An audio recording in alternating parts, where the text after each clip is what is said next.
Hey, welcome everybody. This is Cheryl of GMIHub Online. I'm so glad that you are here with us, and I hope you're staying warm wherever you are. Where we are, there's a huge snowstorm happening outside, and we're so glad to be inside right now. And I hope you're enjoying us here. Tonight, we are going to be talking about worship again. We are going to be talking about worship and music techniques, this time focusing on the instrument, on piano led versus, and it's not really verses, but we just wanted you to hear this conversation. And if you're a worship leader, tune on in and jump on the chat. We'd love to hear from you. But before we introduce our guests, I'd love to introduce my co-host, Dale Borland. Dale. Hello and welcome to GMIHub Online. If this is your first time joining us, don't forget to subscribe. If you've subscribed before, thank you so much. Hey, jump in the comments section. Give us a little bit of, hey, how are you? Love to chat with you. It'd be a real good thing. Also, let you know about GMIHub.ca, our website. Please go check it out, GMIHub.ca. You can find out more about us and what we do, what we're all about. But the thing I wanted to bring to your attention is there's a place for you to contact us, and that's to contact you by dropping us your email. We have this great newsletter. It kind of goes out once a month. It's called Hub Happening. It's a really good name. And you're absolutely free to talk about what we're doing and what's going to happen and what we're doing. But the great thing about that is if people who are part of our program or part of our team with giving us your emails and such, we will put in whatever events, promotions, or songs you're putting out.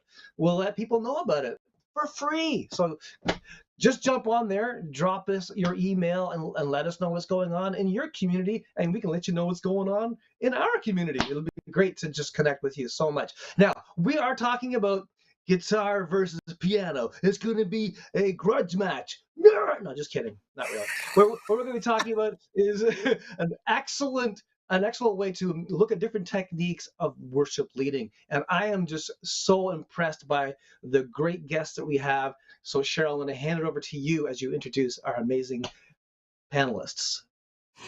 Tonight, I am so thrilled to have brand new to us. I'm going to do it in alphabetical order here. Brand new to our panel, we have Adam Hugh. Adam Hugh is a music director of City Center Baptist Church, and he is wonderful. He's strong on the keyboards. He's got a classical background, and we're so thrilled that he's able to come and join us. Welcome, Adam. And if you want to say hi, oh, there you are.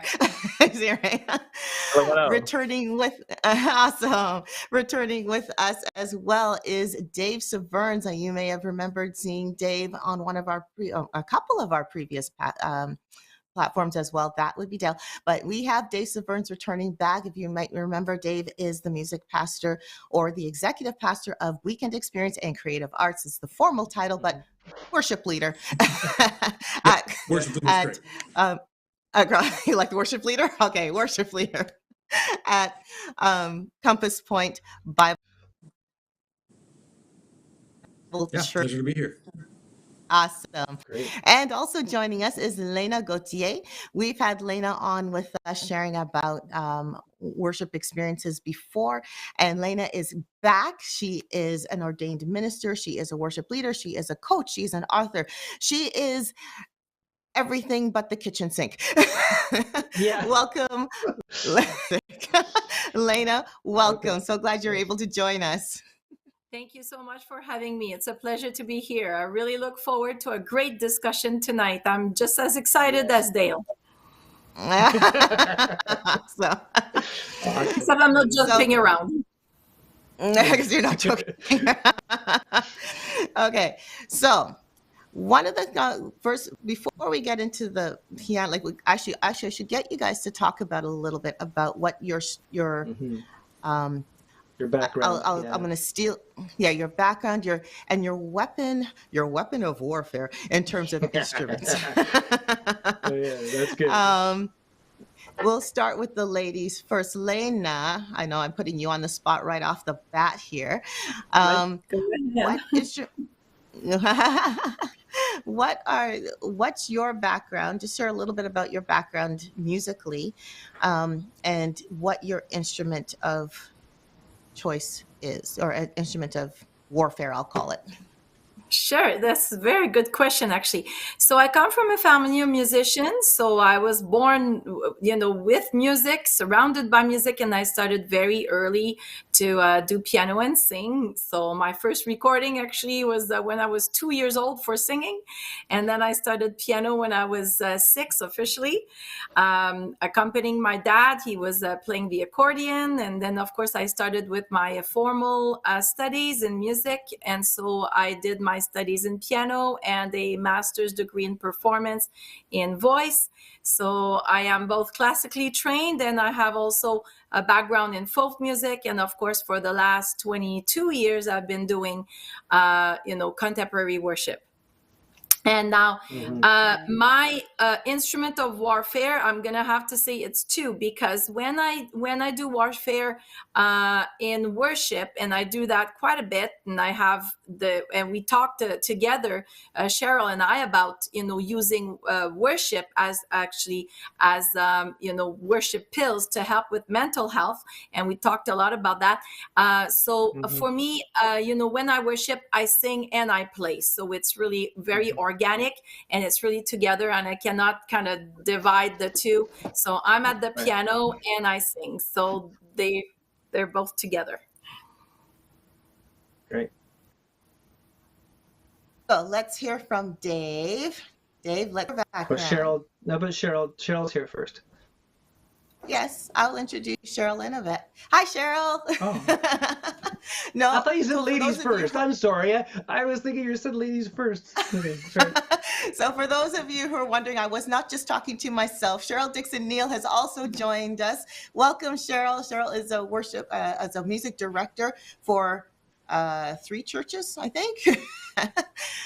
She's an incredible musician and worship leader, and I just thought it was really thrilled to connect with her yesterday, actually. So I just kind of pulled her in online and said, come on and just share from your experience. So Cheryl, I'm so glad you're able to join us. Say hello. Hello, can you hear me okay? Oh, yeah. We can hear you okay. Oh, you can. Okay. I probably don't need these headphones. It's a different source. So while we have you up on the screen, why don't you share a little bit about your background and musically speaking, and what your instrument of warfare is? I started playing piano when I was 7 years old. My grandmother used to play, and she played and sang. And apparently I would watch her when I was about 5, and I would say, that's what I'm going to do. And that's what I do. Full time, I've been able to do music between teaching and playing and doing music for churches, and also writing music, recording albums. I studied music at Mohawk College and McMaster. I was classically trained, but then I studied jazz piano in college and university. And yes, I do music for 3 churches. 2 churches they're sister churches, so it's kind of the same service twice. And then the other one is online, pre-recorded music. But I also used to do music. Well, I still occasionally do music for my other church as well, and play on the worship team. So each one is different, because one is recording, the other one I'm working with a choir, and the other one I'm part of a team. So I'm not actually leading, I'm just playing keyboard, mainly for that. And there's a worship leader in that setting. Mm-hmm. So. Mm-hmm. Awesome. So it's going to be awesome hearing this, like classical trained, jazz trained. This is going to be really cool. David. Yeah, indeed. I see you. Share a little bit about your background. Yes. Yeah. So I started with music when I was young. My parents put me in piano lessons. I hated them. I was terrible. They pulled me out after 2 years. Thought I'd never do anything in music again. So I went on to prove them wrong. I picked up trumpet, did years of studies in trumpet, almost actually took a degree in jazz trumpet, but instead decided to go to Bible college. By that point, I picked up guitar, took some lessons from some great guitarists, great teachers. And I went to Briarcrest and did my undergrad in music and theology, worship leadership there. But when I was there, I actually spent most of my time not leading worship, because there were so many talented people. But I was playing electric guitar, so got to experience life in a band and got to actually tour the country playing electric guitar. And then, yeah, mostly since then, I have been leading worship churches across the country. Most of the time, I have an acoustic guitar in my hand, sometimes an electric guitar, sometimes a banjo. Just depends, but usually something with 6 strings. Wow, that's awesome. Awesome. I'm gonna love hearing the techniques you use for all of those, all of those for leading worship. That's gonna be Yeah. awesome. And last but not least, Adam, let's hear about you. Let's hear your background and your weapon of warfare musically. I love that everyone here all started with classical piano, and I'm the only nerdy kid that actually finished in classical piano. So I did my undergrad, a Bachelor of Art in piano. And then I did a totally unrelated degree in engineering. That's something else. And then I finished my master's with a performance in piano. So I do a lot of piano playing at the church that I serve at. It's contemporary Christian music with a band. You can see the drum set behind me, and this grant right here. And outside of church, I work mainly as a classical pianist, either accompanying a choir or doing chamber music, collaborative piano, and solo recitals. And when it comes to a weapon of choice for worship, I usually on a Sunday morning I play and sing at the same time. If I have a choice, I like to do either, because I do feel like I can do so much more when I'm focusing on one thing, right? Especially with piano, because I know what I can do, and when I'm singing, I can't actually do all the intricate stuff. So I think it's kind of it's an interesting thing. When I don't have to play, I would love to not play and just sing. Yeah. Mm-hmm. That's awesome. But that leads me That is actually to an opening question, if I could. Sorry, Cheryl. I was just wondering, we've talked about all your backgrounds and your training and all that stuff. How does that impact, like from the very beginning, how does that impact your leading experience, leading worship in a corporate worship? How does that all kind of go together to work through what you're actually doing? Describe that musical training and how it would impact you as you lead worship today. Okay. Oh, Go ahead, sorry. Cheryl. Go ahead. Your microphone's not on, just a second. Cheryl. Check your microphone. Thank you. Detail. Go ahead. You're Detail. good. There you go. Okay. Details. What was I saying? The stuff that I learned at college was a lot of harmony, and it really helps with transitions. Like when you're leading worship and going from like one song to the next. That actually has helped immensely, because sometimes you're changing keys, and without that harmonic training, it'd be like, okay, well, how do we get there? So that has actually really come into play. It's something I use all the time. So it helps the medley songs, and so then you can just flow without having to go stop, cut, let's start again. So I always seem to be able to find those transitions easier, applying that theory about the chords and what chords are common between different keys. And sometimes you can have like a direct modulation where you just go there, and sometimes there's like a pivotal modulation where you have a chord that is common to both keys, and you can use that and smoothly get there without a hitch. So Right. Yeah. I like that. I like harmonies too, but I only can do it vocally. Someone else was going to speak up, I thought. Go right ahead, whoever it was that had an idea or thought.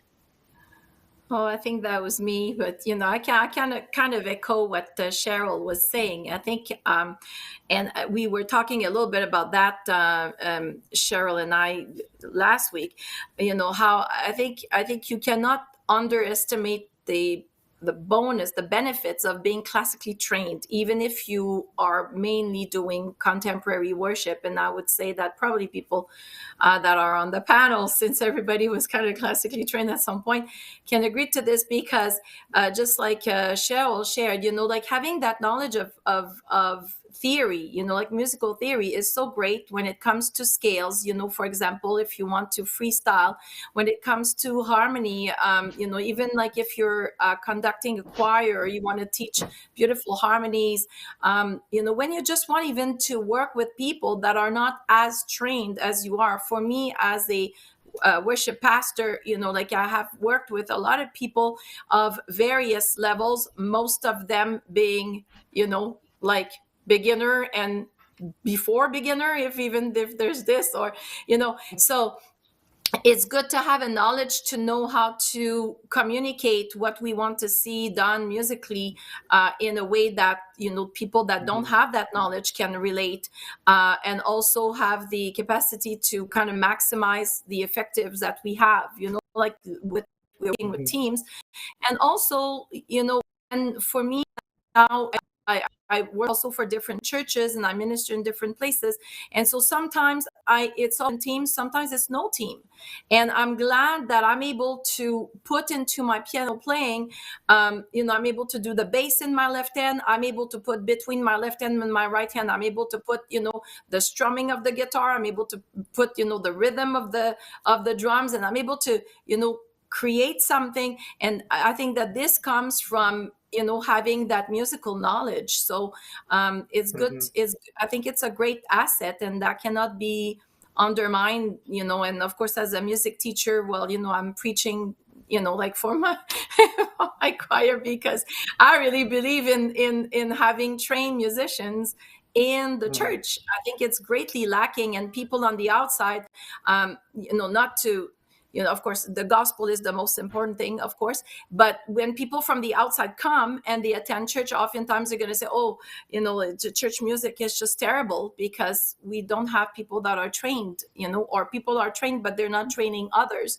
And so I think that having that knowledge has been really helping, me every step of the way for so many different things that I've had to do over the years.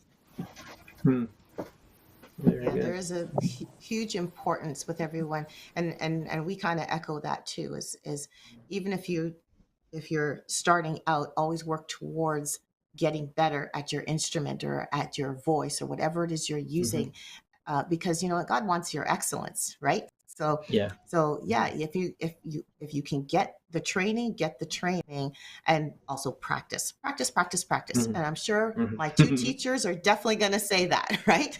Or is it three? I think there's more teachers on here. Adam and Dave, I want to hear from you. How has, I think, echoing Dale's question, how has your background and your training influenced how you lead worship? So I've got a couple of thoughts here, and I'm going to say something that might be a little contradictory. I think a lot of my training has been very helpful. A lot of it has been with others, like playing in groups, which is incredibly helpful. There is some of my musical training that taught me to be really good at my instrument by myself. And one of the unique challenges of leading worship, if you're working with others, is that you're not the only thing.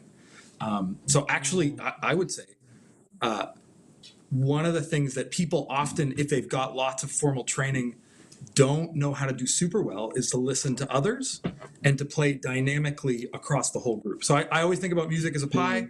If you're playing by yourself, and like piano players, I love you. The piano is such an amazing instrument. It was designed to replace an entire orchestra, right? Can do it amazingly well. But if you're playing with a drummer, say, you don't always need to play all the time, or with a guitarist or with another thing. So one of the things I've had to learn, usually learned in the studio, learned really working with some great musicians in Nashville, I need to play about half as much as I think. I should play less. And often that will create more space and more dynamics and more ability to engage. When I played electric guitar in a band, the joke was that I stood there half the time smiling, not playing a thing. And that, even as a worship leader, I need that. I constantly find myself needing to work on is playing less. That's interesting. That is interesting. That's good. Yeah. I've heard that said before, that the true art of a good musician is knowing when not to play. Yes. That's awesome. That is so awesome. Adam, let's hear from you. I think there are things that Dave said that I really agree with, and there are things that I do also come from the other perspective. I know uh, in my training as a classical pianist, especially at a master level, when I did my degree at University of Toronto, you're required to have to do piano instrumental or chamber music. That you cannot just focus on your solo piano music. I think as an undergrad, I played a lot of solo, and as a master student, I played lots of chamber music and group music, and I think that helped me in immensely when it comes to understanding the dynamic of playing with a team and playing with other people. And I think the benefit of that experience is that we usually say the tightest ensemble is when everyone is a leader. And applied in the worship setting, it's the same. I find the tightest musical experience in worship is often that everyone knows what they're doing and they're all leading together. Instead of saying like I am leading from the piano and everyone is just following me. If I'm doing that, it creates this feeling that I'm at the front of the train and everyone is just a cargo that's being dragged behind. Right. And I think a lot of times in rehearsal I try to apply this idea of everyone is a leader. And this echoes what Dave was saying. You got to know where you're playing and where you're not playing. And part of leading is understanding you don't have to play here. And that's good leadership. And you please do play here because that actually helps us. And I think that listening component of playing a band is so important to make music effective. And I think another thing that going through performance program, one thing that keeps getting pounded in my head is that you think you're doing all these musical expressions, you're not. Because if you record yourself, you realize you thought that you gave 100%. It's only perceived at 70%. If you want your audience to hear as much of what you're hearing in your head, you got to give 130%. So even when that communication is lost, they are still hearing 100% of what you're projecting. So I think I love reminding the band, be a little bit more dramatic with your dynamic and record. And I think recording is so telling. And especially these days, you can get a really good iPhone or Android phone and it does wonderful recording. And you listen back to be like, oh, I thought I was doing a great job crescendoing through this part and I wasn't, right? I think that understanding of how do you communicate effectively with music and how much do you need to communicate when you're playing music was really helpful in the way that now I run worship teams.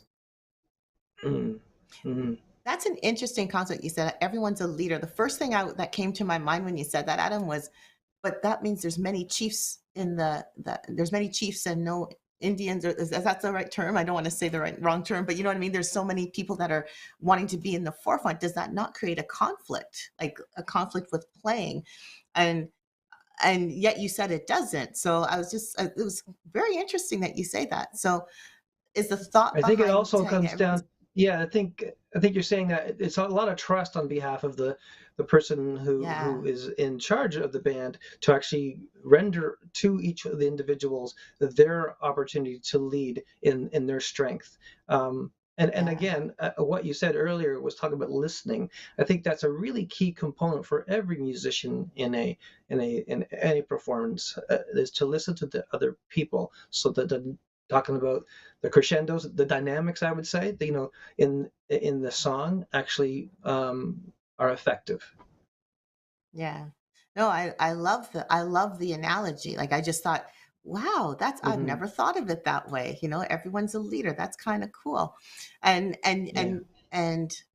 it gives everyone that feeling of they're just as responsible about leading worship. Is that the idea, Adam? They're just as responsible about leading worship as you are, for example, as the worship director. Is that right? I think from the psychological side of argument, to say like, yes, they will feel more engaged and then they are going to invest more time in their practice and in what they do on a Sunday morning. Yes. And I think also from just the soundscape, I'm not sure if I can communicate this well. If I'm the person and I'm doing crescendo and I'm leading through the crescendo, you're going to hear my voice go, wow. and then you're going to hear the consequent voice go wow with me. But they're always going to have that delay where they're going to sound late and lazy. But if we're all crescendoing together and having the wow factor together, that's when you start to sound really tight together, right? So the idea of leading is not to say, I want to lead, therefore I'm the foremost, but to say that leadership is spread out and we're doing this together. We're trying to create one thing together. I love that. I love that. Dave, you also lead a band as well. Do you have a similar philosophy when you're leading the band? Yeah, absolutely. I love what Adam's saying there. Definitely, like I think part of leadership isn't it's not being at the front. It's not kind of being in the front of the train that you were saying, but it's helping people know when to play, creating space, creating cohesion across the band. I mean, in most of our settings, we're not scored out, right? Everyone isn't playing notes off of a page. So what we're trying to do is give everyone kind of a mental map or a mental score of like, this is what we're going to do together. And you get these beautiful moments when people can play complementary parts together, or someone can drop out and we can feature different things. I always like to think about the instruments that are playing and kind of ask myself, where in this set is everyone featured? Where is everyone coming forward? And think about both kind of the sounds we're choosing, which is more the electric guitar, or even the keyboard realm, right? You can play the same notes on the fretboard or on the keyboard, but it'll sound wildly different if it's a grand piano sound, or if it's a Hammond organ sound, or if it's a pad sound. And same with guitars, you can affect them in all kinds of ways. So there's the tonal aspect of that, and then there's the rhythmic aspect of that. And I always joke with my sound people that acoustic guitar a lot of the time is a glorified shaker. I'm just kind of chugging along, and like, I'm good to be hidden in the mix. I'm good to kind of blend into the hi-hat, and that's the place. Yeah. There are moments where it needs to come forward, but a lot of moments where it actually just needs to sit back. It's just the rhythm holding it together, right? Yeah. I was going to ask that. Like, I'm glad you mentioned this, because I was literally going to ask you, as a guitar player, when you're leading, do you mostly do the rhythm, or do you try to do, I guess, lead? Like, kind of I don't know how to explain that. Dale, you're a guitar player. How do you, when lead, like doing all the intricate little details there? All the little accents and leads. Yeah, absolutely. The little flourishes. But yeah, I mean, he'll speak to that, but I'm pretty sure that he'll say he wants to stay with the rhythm side of things, and let that be a place for the band to kind of sit. And the drums and bass will back him up on that, of course. Yeah, and of course, so I want to hear.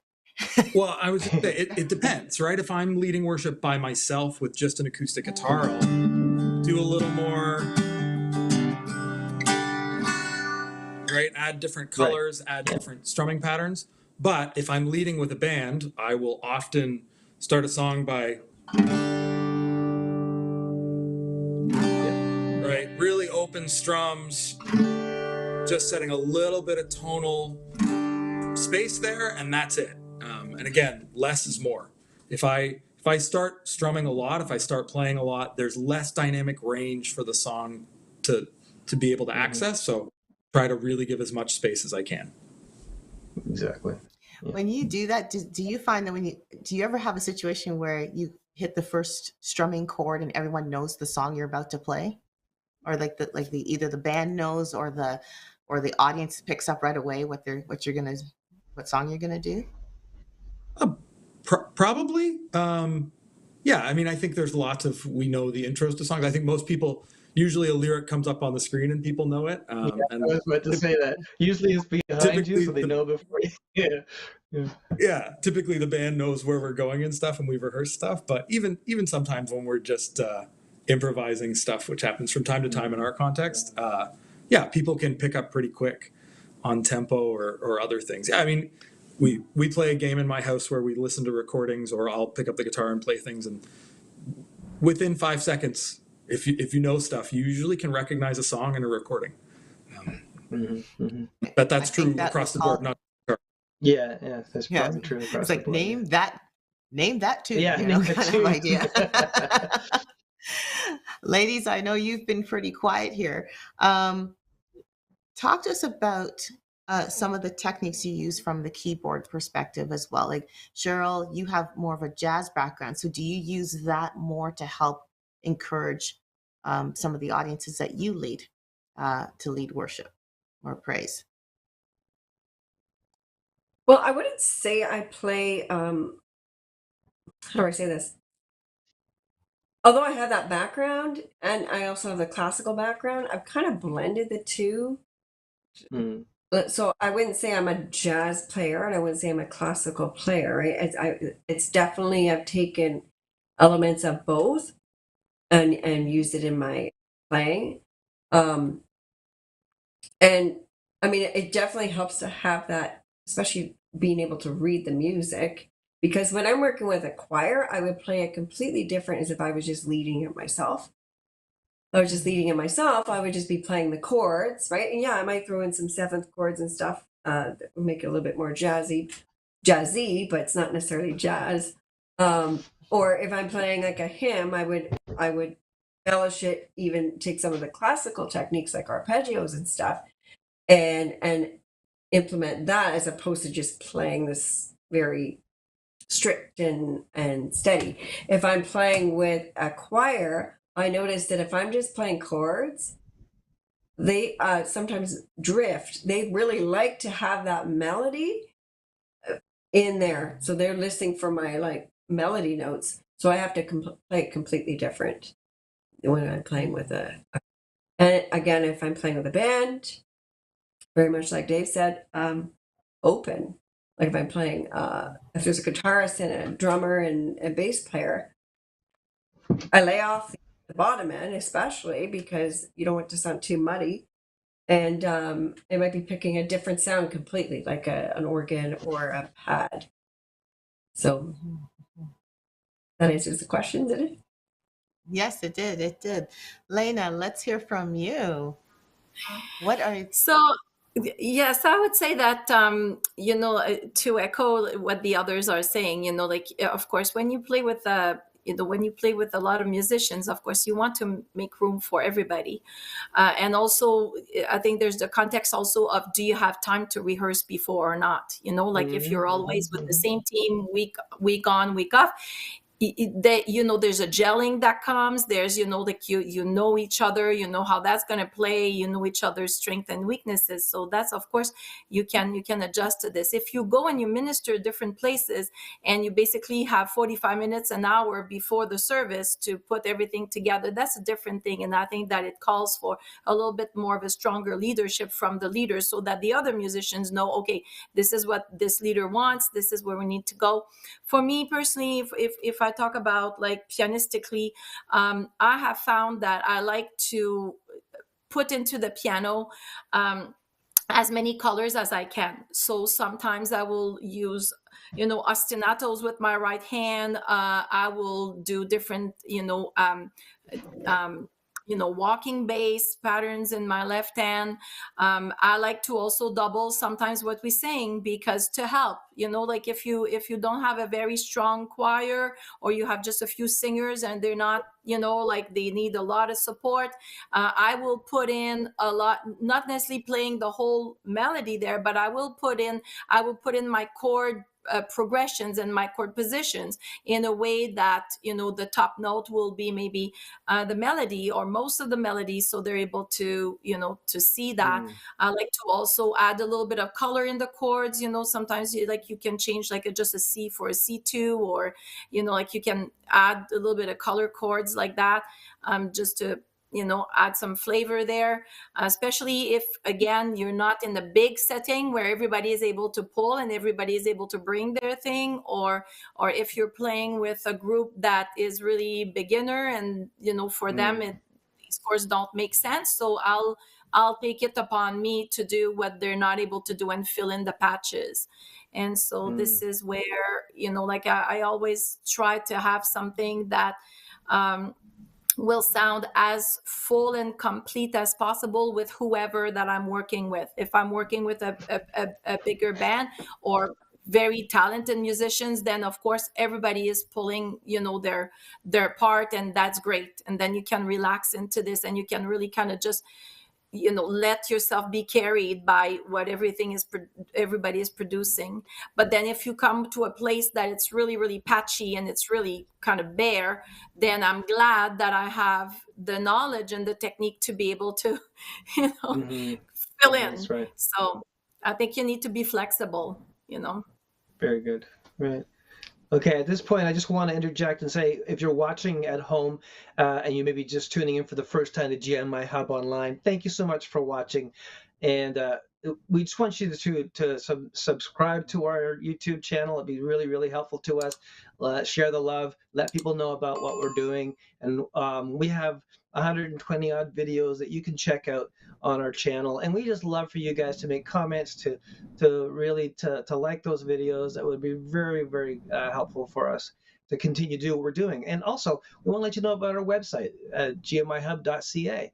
Go visit there, check out what we're all about, and we'd love to hear from you. There's a little place in there that you could put your email, and we'd love to be able to converse with you. Be part of our team. Join the team. Be a part of the GMIHub.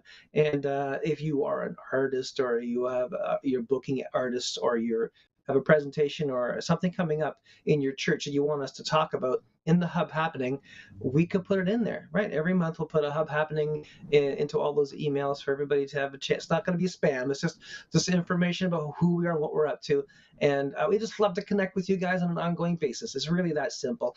And we can be together and continue to journey as God helps you to do that gift that God's given you to do. Also, I just want you to know that you could really help us out by sharing this with your friends. Let those musicians or people that are in the music industry know about what the GMI Hub is. And if they have questions about us, email us. We get info@gmihub.ca. info@gmi.ca. We'll hear from you. And any you might have. If there's a topic you might like for us to cover on the GMI Hub Online, please send us that. If you ever thought of doing this, getting your information about topics that you want to hear helps us to put the content that you need. And let's get back to our conversation. Thanks, Dale. I have one other, well, not just one, but anyway, one thought that came to my mind is whether you're playing guitar, you're all playing stringed instruments, right? At this point in time, you're either playing guitar or you're playing keyboards. Now, I know there's acoustic sides. I know there's electric sides. And Dave, you alluded to playing, acoustic guitar, electric guitar, even banjo. When you're playing, or when you switch from, say, I'll call it the acoustic to the electric side, do your techniques change because of the instrument that you're using? That was one of my questions. Like, if you're leading with electric guitar, do you still just strum like open chords, or do you do something else, kind of idea? That's what I was wondering. I mean, again, I think it depends. It depends what style you're going for. And this is like so much of even what we've talked about already. It depends what you're doing. If you're doing something with a choir, or if you're playing gospel, or if you're playing hymns, or Southern gospel, or if you're trying to sound like Hillsong, or if you're trying to sound more folksy, like there's a wild variety and kind of different rules and tips and tricks you can adopt to kind of get there. I find playing electric guitar is a very different thing, and I try not to play lead electric while leading worship. It's hard to do. It's hard to think about kind of the sounds and the melodies and the fills, because lead electric is often playing melody lines and fills and that kinds of thing. I have done it. If I'm playing electric guitar and leading, I typically do kind of rhythm parts, typically more open than I would play on acoustic, so even less strumming. But yeah, I think it depends, and the makeup of the band makes a big difference. Who's there? Even I'd love to hear from some of the keys players. Like I think of piano and electric pianos and pads and organs, and then synth. Like it's almost like 5 different instruments. They just happen to be played on a keyboard. and I think there's great ways to incorporate them. And I've got players who I play with all the time who have strength in one and are learning another. But I'd love to kind of hear from the keyboard players, like how do you work across that continuum? Adam, ladies, That's you a heard the question. that's a great point. And I would say that I totally agree with you, Dave, because playing keyboard and playing pads, for example, which is like the most probably like you hear more, keyboard and pads, and you will hear keyboard and organ like usually. But yeah, it really is a totally kind of different technique that you will use. Like, and that's the problem when I train some people to play pads and they're trying to play pads like they play, piano. That's that's not working, right? So it's good to have this flexibility. I think that as a keyboard player and as a music teacher and as a worship coach, the one thing that I teach for the piano players, especially when they're classically trained, is because when you're classically trained at the piano is of course polyphonic and it's more melodic. But when you work in a band, you guys know the piano becomes a rhythm instrument. And I think that from me coming into the like being a performer, being an opera singer, being a classical pianist, and then performing as such, and then coming, getting saved, and then the Lord putting you into a church leading worship, that was such a huge, that was like, that was a born again musical experience in itself. Because you need to play the piano completely different. And I would say that the basis for contemporary worship at the piano is that the piano needs to be more rhythmical, like it needs to be really gelling with the rhythm section. And then, of course, you can have, these extra things that you add, harmonically or melodically that you're going to add in your right hand and all of these things. But I would say that this is the first thing that I teach, because this is always the tripping point, the stumbling block for pianists that come and they start doing contemporary piano, is they're kind of trying to bring their RCM thing into playing, and that doesn't work because they're not in the pocket, they're not really gelling. And so that's really important. Then when you go into pads, for example, then now you can just focus on, creating, like spacing these chords, what you're going to put, like, if you want to have something more close together, if you want to be lower, if you want to be higher, if you want to be more spread across, depending on the kind of sound that you want to create, and so there's much that can be done, but I think that you need to always think that when you play, especially in a band and for contemporary worship, the piano has to be seen first as part of the rhythm section. Good point. Yeah, Adam, Cheryl, do you have anything to add to that, or any perspectives? Adam, you're quiet. Oh, I was waiting for to see if anyone Cheryl has to speak. Go ahead, Adam. She's passing. Oh, thank you. Yeah. I absolutely agree that when you take classical instruments into the contemporary setting, it's different, right? And I think for all of our instruments, when we train versus taking, sorry, let me backtrack one step. I think the whole contemporary worship scene in itself, it's a strange worshipy type of music that's not really the same with anything else that's out there.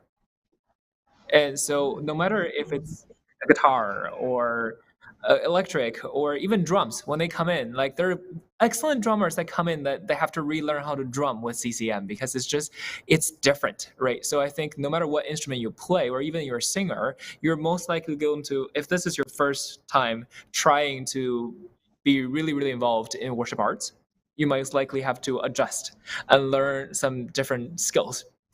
And I absolutely agree that when it comes to taking the classical piano into the worship setting, it's very rhythmic.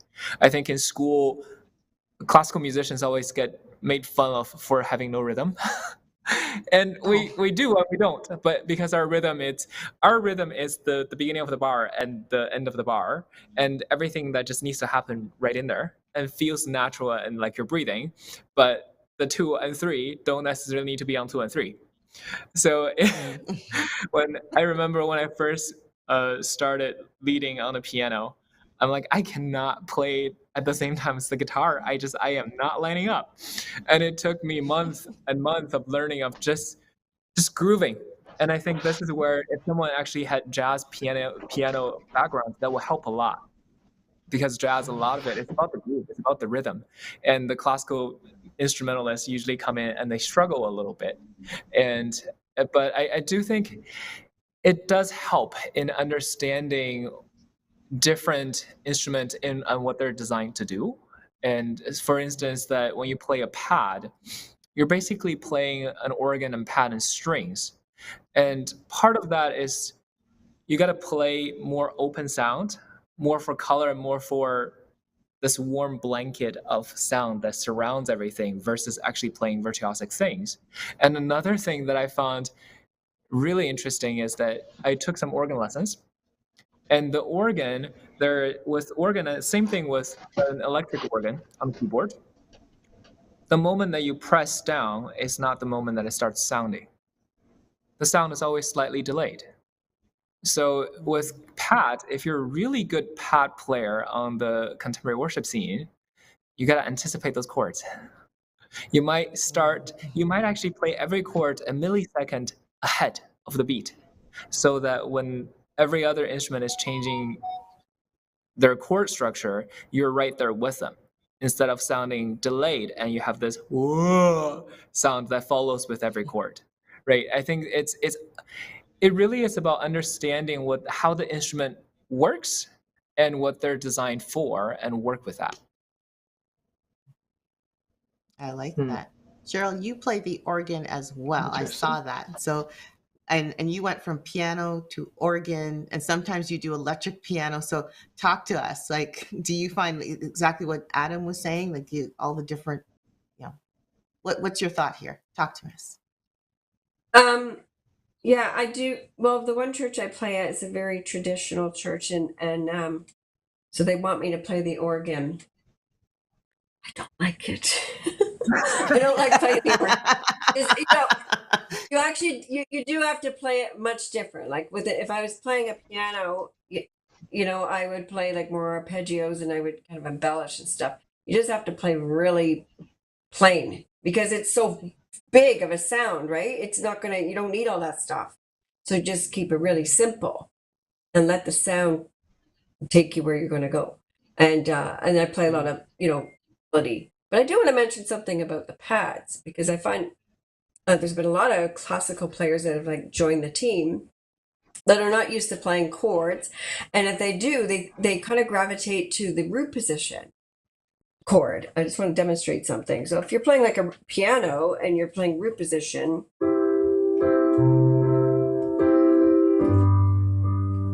right? That sounds just fine. Okay, Paul McCartney, you make this quite famous, right? But if I was playing a pad, a pad is more emulating like a string sound. And if you were playing a violin, you wouldn't be jumping around like that. You would be gliding by step, creating a nice melody line almost. So if I was playing, let's say, going from a C chord to a G chord, that doesn't quite sound the same if I'm using root positions. So I think knowing the inversions and relating all that classical training of position, first inversion, second inversion, a lot of people don't know how to kind of, okay, what do I do with that? How do I bring that into to playing chords? How? You find the notes in common between each chord. So if I'm playing like a C chord and I want to go to a G chord, well, rather than picking up my whole hand and moving my hand up here, I'm going to keep my finger that was playing the G in the same spot, and then I'll play the other notes in the G chord, B to D, so that you have this nice smooth.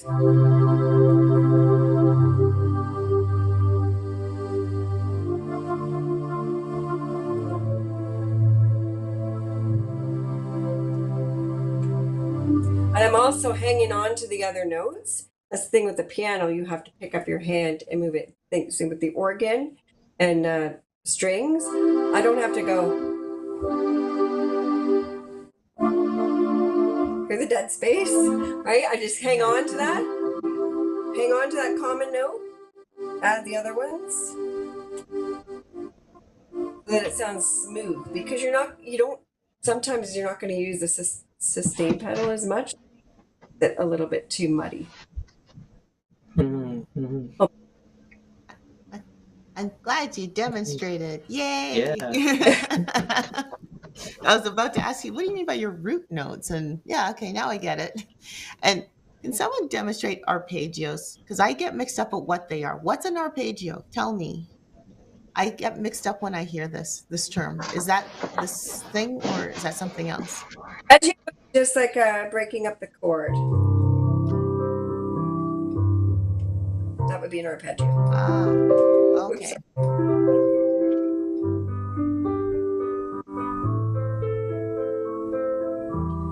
Arpeggio is actually an Italian word for harp. So you're playing the yes, and a harp is basically playing broken chords. Broken chords are you're playing one note at a time, as opposed to blocked. Got it. Thank you. Okay, so we've covered acoustic versus electric when it comes to guitar and piano, acoustic piano, electric piano, and we talked a bit about pads too. But when it comes to techniques you would utilize during a worship leading, would there? I would suspect during your practice sessions would be the time when you would really hammer out the parts that need to be implemented when it comes to the actual worship of the song. Then you've got the vocalist and the musicians together. Do you actually do that? Do you have a chance for just a practice sessions and then bring in the singers a different time? Or how is your philosophy on that?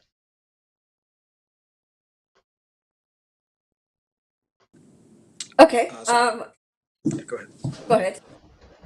Oh, I was just going to say, typically in my context, I do both at the same time, although it depends a bit if I'm working with a vocal ensemble or I want to do a bit more work, have a maybe a less experienced vocalist or a less experienced band. I'll stagger the rehearsals, so I'll typically do a bit of vocal and acoustic or vocal and piano work, so really simple, just so that we can really work on the vocals, and then bring the whole band in, and then if the band needs to work out some stuff, I'll let the vocalist go. But typically, I run rehearsals everyone together. Yeah. Okay. The other team I played on. Oh, sorry, I'm talking on everybody. The other team I played on was we would do it separately. We would do like the vocals would work on the parts, and then the band would work on the part, and then we would come together, and then we would play together. Sorry, Lena. Go ahead. Lisa, no, that's good. All good points. Now, what I wanted to mention, and I have seen that over the years, is like 22 years now for me, is that over the years, it seems like the time that the people have to really come to practice has shrunk.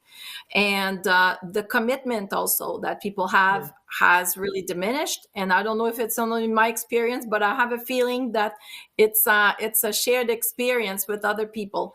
And so because of that, you need to really kind of, for me, what I have done is always putting the onus of learning their parts on the musicians and the singers. So that means that it's a given for me that when we come to rehearsal, we don't come to learn. We come to gel. And so I will give them everything they need in terms of chord sheets, lyric sheets, recording of harmonies, YouTube videos, everything that they need. And then I make myself available for them to connect and ask questions. But then when we come, for me, I have learned everything that I need to learn to be able to lead it by myself. And then if I can release whatever I can release, then all the, that's all the better. And then I know also what I want to, and depending on the team that I'm working with, then I know, okay, in that song, we're going to be able to do that much. In that song, we're going to have to modify to, accommodate for the level. So same thing for singers also. Are we going to put, a lot of harmonies? Are we going to put like 2 harmonies, like a harmony above, a harmony under? Or are we just going to go a lot of places, all verses, in unison, and then we just put like 1 harmony for the chorus, for example. So these are things that I put the onus on the people when they practice, so that when they come, because at the beginning we were taking like forever rehearsals for people to learn, and then people just come and they're not really engaged, they're not really taking it seriously. Everything is put on the leader to teach them, and if it doesn't sound good, then that's the leader's fault. So I think that this is unfair, and I think that people do a lot better, and the team strives a lot better if everybody takes really their responsibility. And I always tell them, we are just as good as the weakest link in our team. So, and you don't want to be the weakest link. So make sure that you learn your stuff. Right. So you're trying to tell me that you have to resource the people that are in your band and your singers so they can do an effect. Are you serious? Is that how it works? I think that's one of the things. That's exactly what I say. I believe it's my I believe it's my job. I believe it's my job as a worship pastor to pastor them. I mean, and we haven't even touched today on the theology aspect and the spiritual aspect and flowing with the Holy Spirit and all of this, because I always say that, and that is my motto, and this is what I teach every team that I train, is that we need to do everything that we know to do in the practicum musically, so that we have as many things under our belt as we can, so that after that, once the service starts, we can really use our musical ears to hear each other. But then because we are really secure in what we're doing musically, we are able to hear the Holy Spirit, and then to be able to really flow with what God wants to do. And I always say to those teams that say, well, we don't need to prepare that much because the Holy Spirit will lead. I'm sorry, like you have to have something. The Bible says, study to show yourself approved. And I don't think it's only theology. I think it's really study your music, know your chords, know how can you really lead with the Holy Spirit, and how can you really flow with the Holy Spirit when you're just wondering what next chord you're going to do, or how are you going to play, like Cheryl was talking about. And that's the same, having close chord positions or whatever that you're doing, to be able, you need to have that thing to the level that you're able to do. And I think that you can do that to every kind of level, that they can really develop an ease. And then after that, we can kind of bring this at the altar and let the Holy Spirit bless this, because we have done our work. Well, you know what? I just want to say that that's the best way to finish off our conversation. But I really have to ask before we move on, if there's anything we haven't said, or there's something that maybe you would say, hey, it was one thing I wanted to say, we didn't touch on this. Is there anybody who wants to volunteer something that you would thought, hey, I thought we should talk about this? Go ahead, Adam. I just want to add one more thing to the conversation we're having right now. I actually really prefer having the band and the vocalist together. I mean, if I have to run sectionals because they need help, I will. But I try to keep teaching my band. When I'm speaking to the instrumentalist, vocalist, what do? You don't take 5. You actually pay attention, so you know how the band is playing, and this is where you get here's how you find your cues and know where the band is playing what. Right? When I'm talking with a vocalist, this is where the harmony comes in. Band, what are you doing? You don't just hang out on your phone. You have to understand, if we have 4-part harmony, then as a band, don't play as densely and as fully, because it's just going to make everything sound blah, right? So I keep having to teach the band that even if I'm not speaking directly to you, I'm speaking to you as one unit, and you got to pay attention, right? So I really love the idea of keeping the rehearsal together. Right, and that is a best practice, I think. That's a best practice that some people may not realize really makes a difference. If the musicians are listening to what the singers are, and the singers are listening to what the musicians are doing, there's a more cohesive understanding when it comes to the presentation. That's it. That's just it.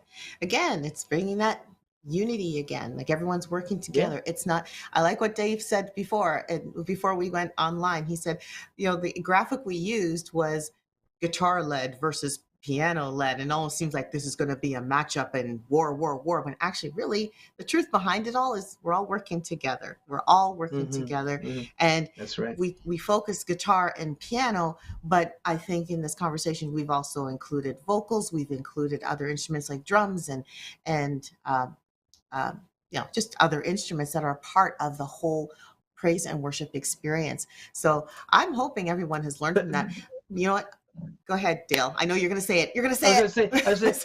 You said all these instruments, and then I said to myself, except for that banjo thing, David, I don't know where you got that from.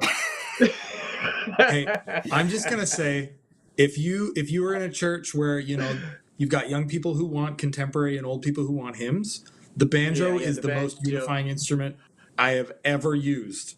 Because the young people think it's Mumford and the old people think it's old style bluegrass. It's great. Exactly. It's so true. I love it. Yeah. Dave, we're going to have to get you to come and just lead worship with that banjo. Come on now. I'm in. I will do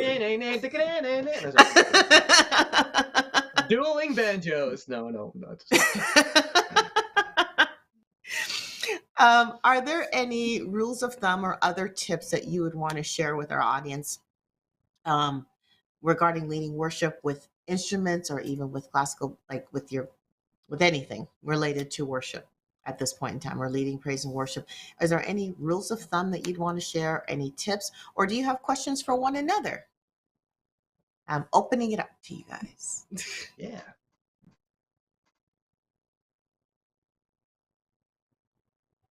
I think we spend a lot of... Sorry, can I? Go ahead. I think we spend a large portion of the hour talking about what can we do to make sure that we're doing excellent work every Sunday, right? But I think the reality is that we can do all the right things, and there could be one Sunday that just didn't work, or there could be one Sunday that the band is playing excellently and the people are just as dead as yesterday's bread. And they just will not sing, they will not engage, right? And I think it's important for us as worship leaders and worship musicians to know that God is praised in those joyous sounds as much as he is in the silence, because no one can actually hinder his praise. And that he is doing work even when it doesn't seem like things are working.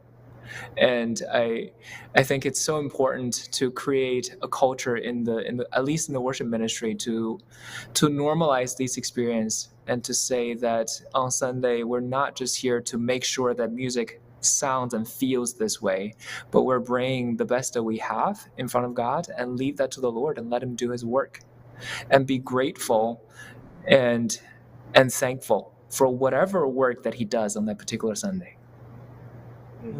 Amen.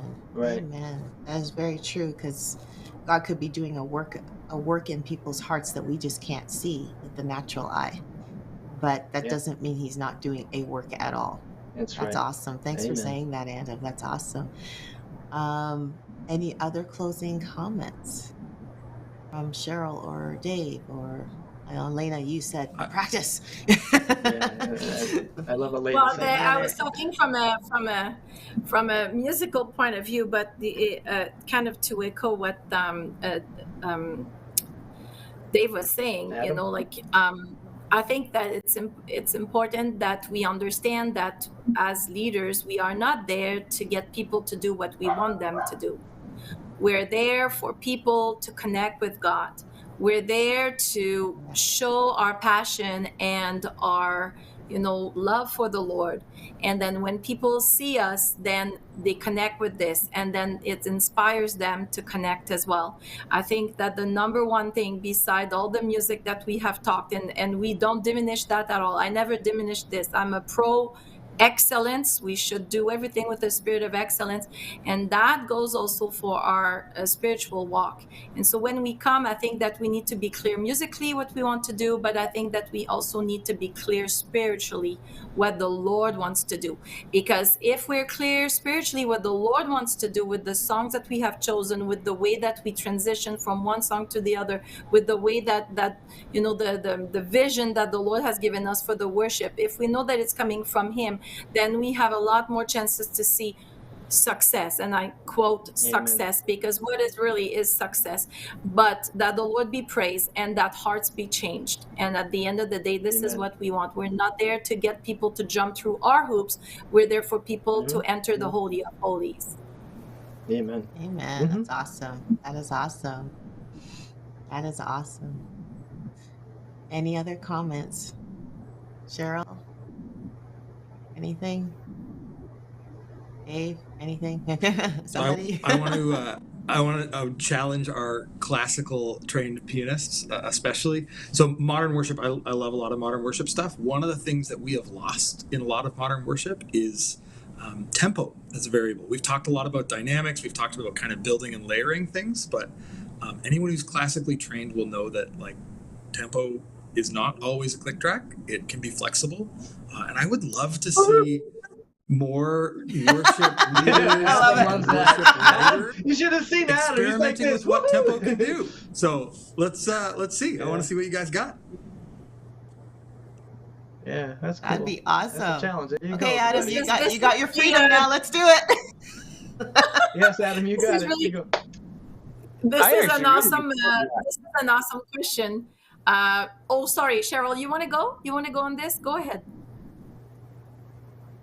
No, well, you go. No, go ahead. No, I would say that this is so good because I think that a lot of this, I will say, depends on the drummer.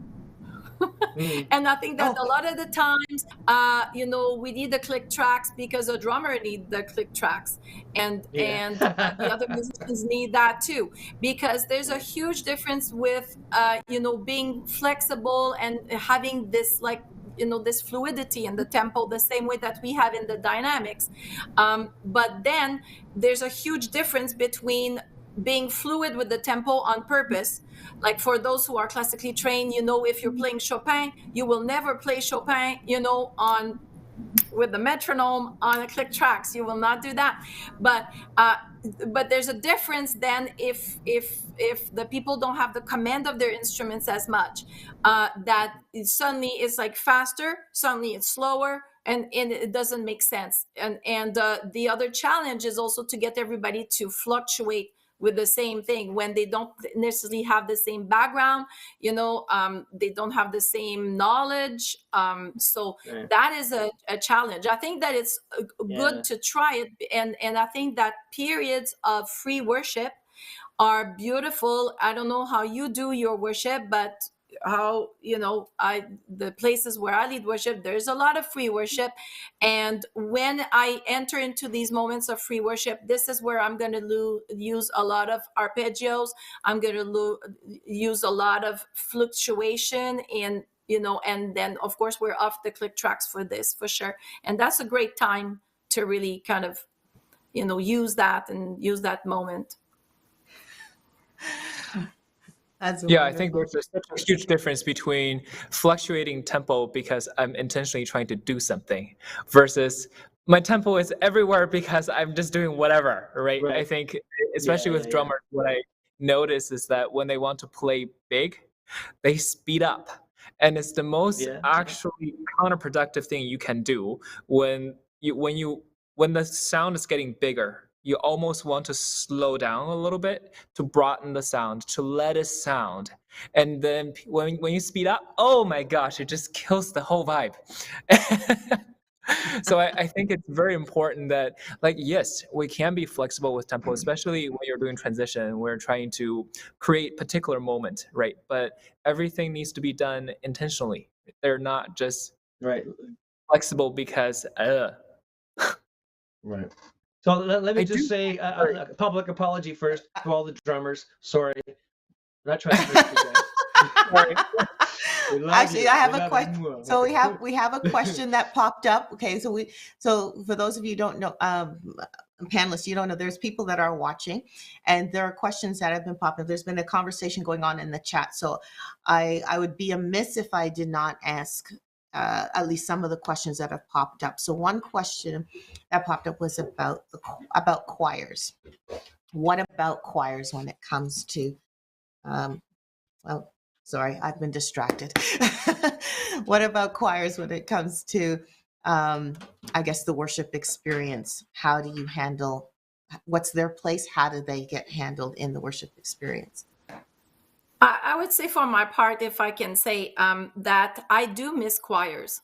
Because I don't know for the other panelists, where they are, and maybe I think Cheryl, you're working with choirs and stuff like that. But as what I have seen is really the disappearance of choirs, for backup singers, right? And I think that they all have their places. I think that one of the great things of choirs is kind of like from a community point of view and from a ministry point of view, it was a great avenue for people who may not be as talented as to be up front there with a microphone to still engage in worship and to still serve because they're part of the choir. And of course, now it's not that we want them to suck or anything, but let's say that they're able to carry a tune, right? Like let's say they're able to carry a tune, they're able to sing in tune, maybe they're able to learn, to start harmonizing. The choir was a beautiful place for community. It's a beautiful, I still think that it has, and it should, have a place because it's a beautiful sound of, even when you think in heaven, you think the multitude of people singing, that's like a choir. It's not like the couple backup singers and the lead singer, it's a different kind of thing. So I think that it would be great if more churches would reopen to the idea of the choir. And sometimes some choirs are, it's done that they're going to have their number by themselves, the special song, like after the worship. But I think that it's great when they're integrated, if it's possible, right? If it's possible. It's a lot more work working with a choir, and you probably need somebody just attending just to the choir, right?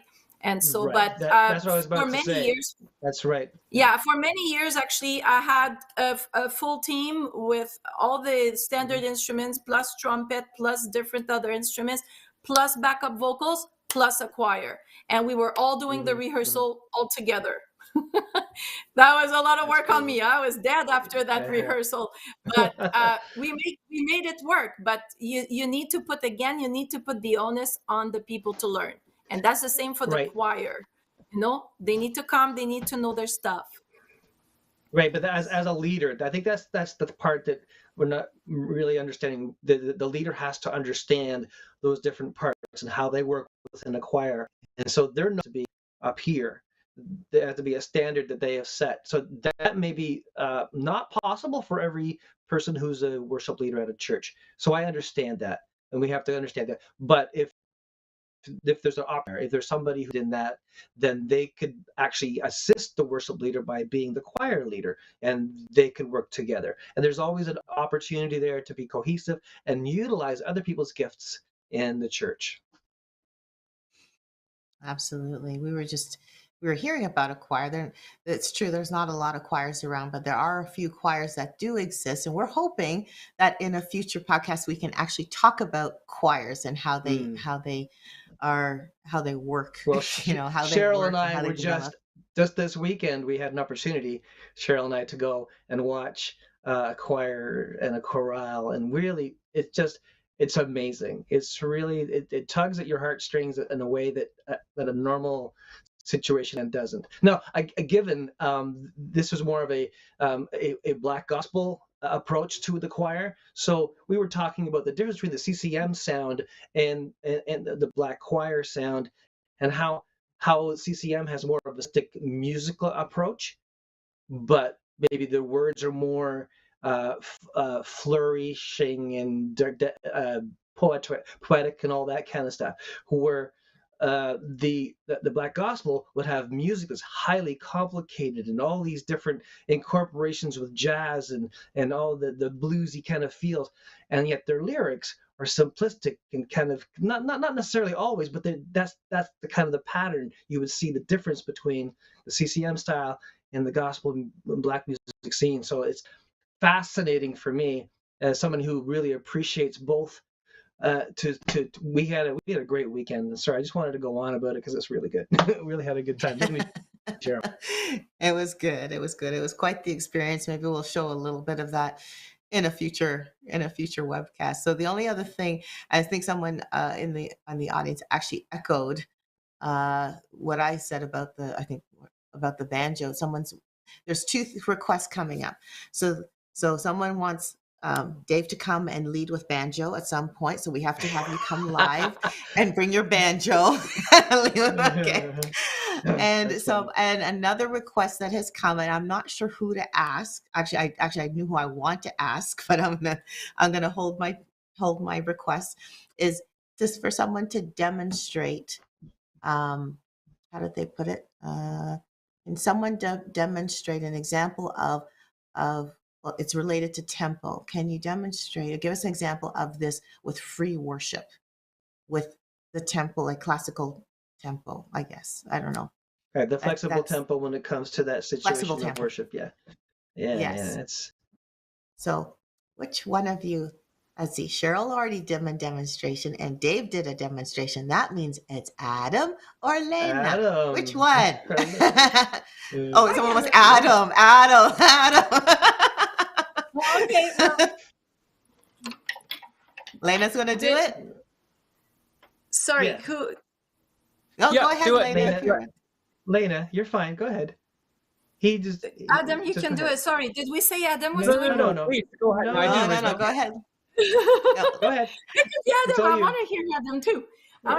Okay, so Adam can go afterwards.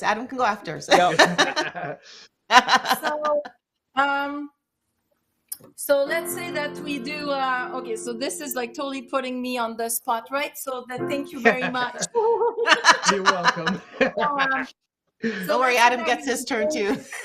Let's take it easy, right? So let's say that we were doing How Great Is Our God. So everybody knows How Great Is Our God. And so we're finishing. So how great is our God. I like to use alternate chords for the end to create a vamp. How great is our God. How great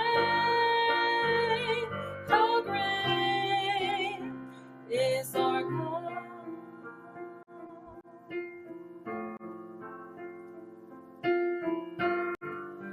How great you are.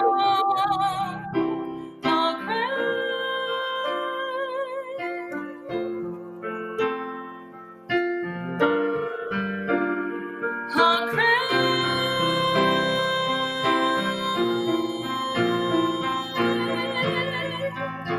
is our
is our God.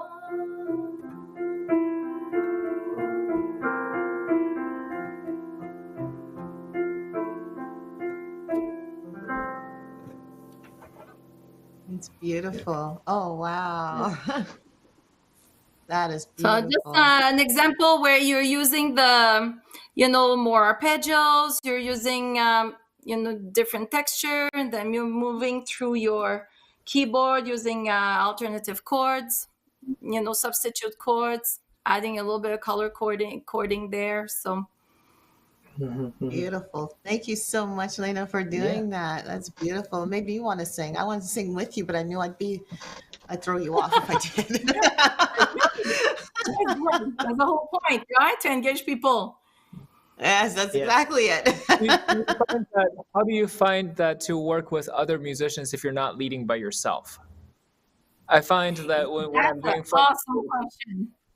It's easier to do the flexibility by myself. Or let's say if I'm playing with a band, usually the intro, when there's one singer and piano and the drums washing with some hats, right? It's a lot easier to do the flexible tempo and give them the room to breathe. But once everyone is coming in, we gotta go with the groove, right? Otherwise it'll fall apart. That's a good question, Adam. For me, when I was working with big teams, one thing and I was working with them on a constant basis as a worship pastor, as opposed to sometimes going to different churches, but I still do that. I think that we need to train people to be able to flow in worship, because, from a spiritual point of view, this is a lot of the times when everything happens is in these times of free worship, where really God has that place to move. And so I would have a certain set of chord progressions, easy for chord progressions that I find that are musically effective. For example, if you have a 4 and you put a 5/4, right? And so I'm just adding the ninth here just for color. So this is something that if you teach your musician, if you teach your teams, they're going to know that you're doing there. You're on a 4, and then you're on a 4, and then a 5/4. And then you can just keep the same chords here on the right. And so your bass would change from a 4 to a 2 minor. So 4 and a 5/4.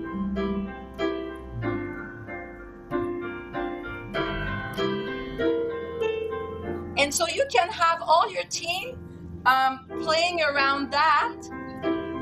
And now if everybody improvises around this, then you get a lot more. And now, even as singing, you do the same with the singers. You teach the singers how to, for example, my background is, of course, spirit-filled. So we do sing in tongues.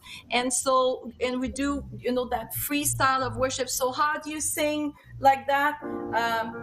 Right? Holy, holy Lord,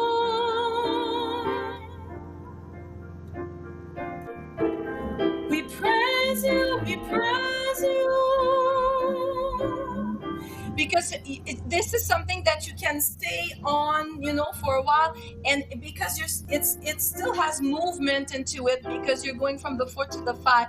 So it's still, and that's just one example. So you're finding I like to find some easy chord progressions that the team will know, okay, we're going to go into this, and then they have space to create within a frame.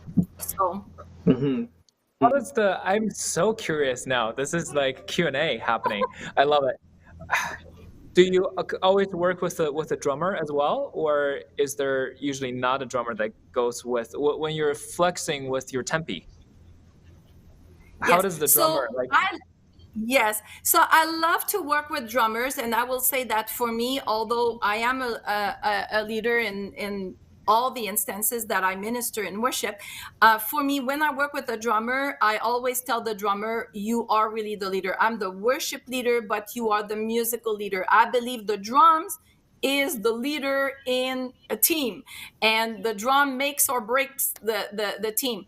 And now what I find that is very important is in these times of flowing, really, it's very easy to flow with the drummer. And I would say I prefer working with a drummer if they know what they're doing, because this is the time where I ask them for a lot of texture on the cymbals, a lot of cymbal works, a lot of chimes. I always say the Holy Spirit dwells in the chimes.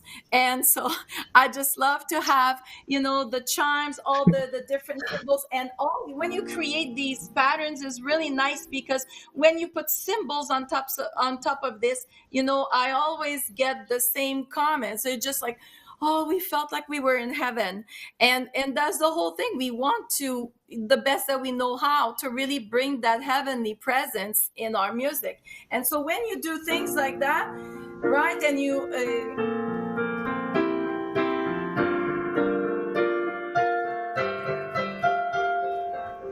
and then if you put some cymbals there, and you just have like that, and just building, and as I'm building into the thing, and you work with the drummer, you just tell them, flow with me.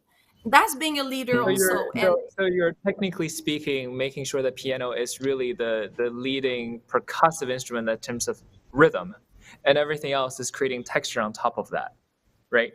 When it comes to the free worship, when it comes to the structured songs, I follow the drums. I really follow the drums. I like to have a good drummer. I like to have a solid drummer who has learned his song. If you just ask me, right, I work with all sorts of drummers. I work with drummers that are still trying to drum, but I love a good drummer that I can just rest in what they're doing. That's what I like, because I like to follow them. It makes my leading more effective when the drummer is leading. This is what I find, really. And I'm hearing from you, Lena, that you're talking about on those flex opportunities where the cymbals are just playing. There's no sense of the drummer needs to be on a tempo, because they've got the swells and they've got the cymbals that are actually just ushering in what you're leading into that flexible part. So there's no distraction from that timekeeping. There's no distraction, because at that time, the cymbal work and the texture work is really there just to enhance, just to bring that kind of heavenly feeling that there is, these shimmers, this just like, the chimes and all of these things, just beautiful. Even if you have like, triangle with this, also nice, to add. But, even as we're building, I have so many times, you come to a place that you're going to build. And so I will go into something more rhythmical, and then they will come back into it, and that goes back to what I said earlier. Yeah, I think that goes back to what I said earlier, but as an advanced, you have to listen. You really have to hear, and you can do that, and encourage your people that are working with your worship team to really be listening as well as playing. Yeah. Oh yeah. Oh, absolutely. You have to listen. You have to listen so much. You have to listen more than anything else when you lead worship, because you need to listen to everybody. You need to listen to yourself, and you need to listen to God. And so, because the Holy Spirit is the ultimate, worship leader and orchestra conductor and, ultimate musician. Well, this has been an amazing conversation. Yeah, depending on the audience. But yeah, that's a really amazing conversation. I really didn't know how this was going to go today. We have so many guests on, which is fantastic. I love the more the merrier. We've gone a little bit over time, so I appreciate for those who are watching. Thank you so much for joining us. We've had a really, really good conversation. We've traveled across these different type of journey with this conversation from the beginning of these particular incredible panelists and where they came from in their background, and practically applying it to how they do what they do. And maybe some of the things that you've heard can apply to you if you're a worship leader or you're in a worship team. And I just want to take the time to thank you guys for tuning in. I really appreciate your time. And if you haven't subscribed, please do so, and tell your friends about what we're doing here in GMIHub, because we would just love to have more people in our team, and we'd love to be a part of your life. Make a comment down below. go to our website, gmihub.ca, and you can check out more about us and what we're up to, and get involved with what we're doing by putting your email in there, and we can be a part of what's happening with you. And get a hub happening once a month and find out more about that. We've got some really exciting news coming up in March, so stay tuned. It's going to be coming. We're going to be telling something that you don't want to miss. Just please believe me. All right, so that'd be so, guys. We're just to hang out with us and be part of what we're doing. We really would encourage that. So on behalf of Cheryl and myself, don't forget, GMIHub is here to encourage unity, community mentorship, and talent growth. And we want to thank our panelists. You guys have been amazing. Thank you so much for being here tonight. We really want to bless you in the name of the Lord. You guys are awesome. And so thank you for joining us. And next week, what we got coming up, Cheryl, what's next week? It's a surprise. Oh, we'll be back. I'm sorry. We will be back next week. You just know to tune in every Monday night, 7 p.m. right here on YouTube on GMIHub. We look forward to seeing you next week. Bye for now. God bless you. Bye.